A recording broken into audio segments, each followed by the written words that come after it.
C'est un marché féroce et qui reste assez confidentiel, celui de l'eau. Bonsoir Loïc Darcel. Bonsoir. Alors vous nous racontez votre bataille de l'eau dans ce livre. Alors cette histoire, c'est la vôtre, celle de votre entreprise.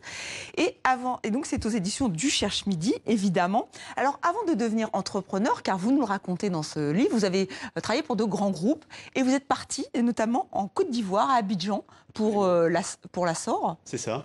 Et c'était il y a quelques années déjà, mais est-ce que ça a été formateur pour vous? Ça a été très formateur, puisque en fait, c'est en Côte d'Ivoire que je suis entré pour la première fois dans les métiers de la gestion publique. À l'époque, la SOR avait le contrat pour la gestion de l'eau et de l'électricité sur l'ensemble du pays. Et moi, on m'avait demandé de m'occuper de cette société. Donc, ça a été, de ce point de vue-là, une entrée dans le monde de l'eau, d'abord, et ensuite, une découverte de la Côte d'Ivoire, une découverte de l'Afrique. Que je ne connaissais pas, et donc ça a été une expérience extrêmement riche, oui, à tout point de vue. Voilà, riche que vous racontez effectivement. Et ensuite vous décidez, alors vous avez fait l'ENA, vous avez fait Sciences Po, architecte aussi, oui. Donc une formation assez atypique, un parcours atypique, surtout que vous décidez de devenir entrepreneur. Alors juste un mot de la personne qui va vous permettre de vous lancer dans ce secteur de l'eau, une voyante. Alors là on se demande si c'est une version romancée ou pas. Non, c'est la vie parfois avec des hasards, des aventures et des choses qui peuvent être assez drôles, inattendues. Donc j'ai voulu dans ce livre parler de choses assez sérieuses qui sont le marché de l'eau, la gestion de l'eau et l'aventure que nous essayons de mener pour imposer une nouvelle vision dans le domaine de l'eau. Mais aussi, j'ai voulu intéresser le lecteur et raconter peut-être à destination d'apprentis entrepreneurs comment on peut passer je dirais de la fonction publique à l'entreprise avec des difficultés, mais aussi des hasards, des rencontres. Alors c'est vrai que c'est compliqué parce que vous nous expliquez qu'en fait ce secteur de l'eau est tenu par de très grands groupes et vous en fait finalement vous êtes indépendant, vous grimpez petit à petit.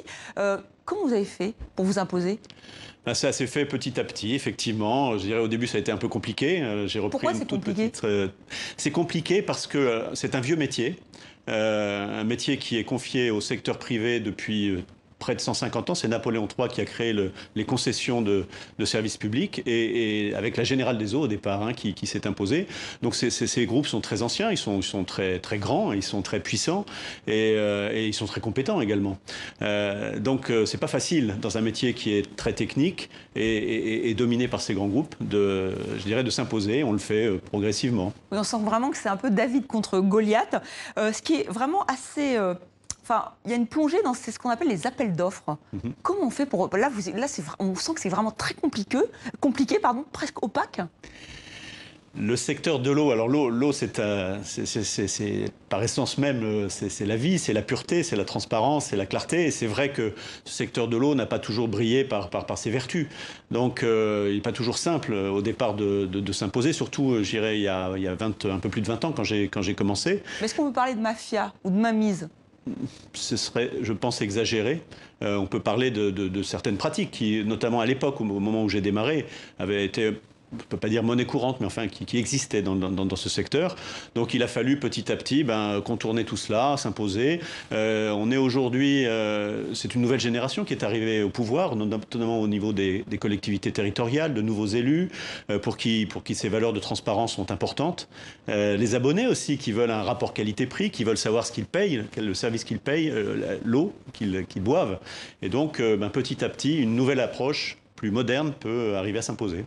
Eh bien, merci Loïc Darcel d'être venu partager votre expérience sur le plateau de 64 minutes. Je rappelle le titre de votre ouvrage, La bataille de l'eau, aux éditions Cherche Midi. C'est vrai qu'on découvre ce milieu et c'est surtout très intéressant aussi pour les jeunes entrepreneurs et entrepreneuses.